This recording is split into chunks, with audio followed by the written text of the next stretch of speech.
Intuitivement, si tu veux copier une liste, tu vas te dire je vais faire B égale A pour affecter la liste A à une nouvelle liste B. Sauf que si tu fais ça, il y aura un drame. 4 autres méthodes sont préférables et je vais te les montrer ici. Donc, on a cette liste A, donc prime A, qu'on a vu native dans les vidéos précédentes.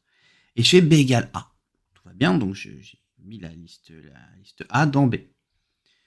Je me dis, tiens, je vais insérer 9 à l'index 6. Donc, je fais A.insert 6, 9. Donc, c'est-à-dire que je modifie la liste A en rajoutant 9 au 6e index. Donc, pour rappel, index 0, 1, 2, 3, 4, 5. Donc, le 9 va être ajouté ici.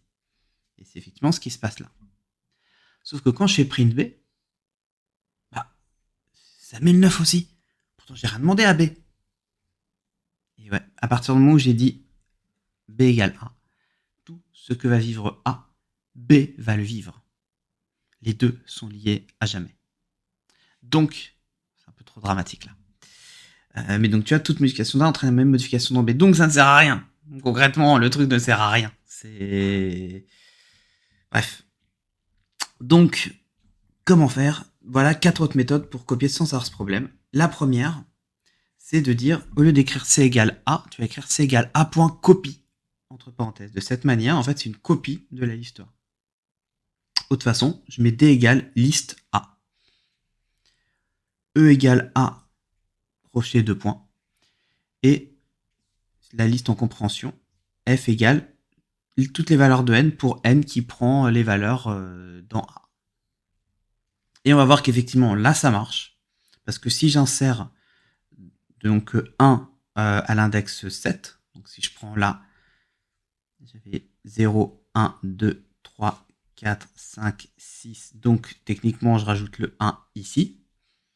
C'est le cas. Donc je rajoute ça. Ma liste A a bien été modifiée. Et quand je fais print C, D, E et F, bah, je vois que là, le 1 n'a pas été rajouté. Donc tout va bien. Aucune liste n'a été modifiée.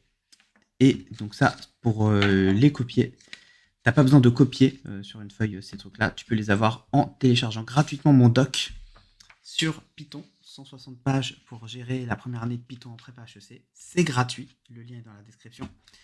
Et prochaine vidéo, ça sera comment compter le nombre d'occurrences dans une liste. Elle sort demain, donc pour ne pas la manquer, abonne-toi. Et n'oublie pas de partager à tes amis et de liker la vidéo si elle t'a plu. Ciao, à demain!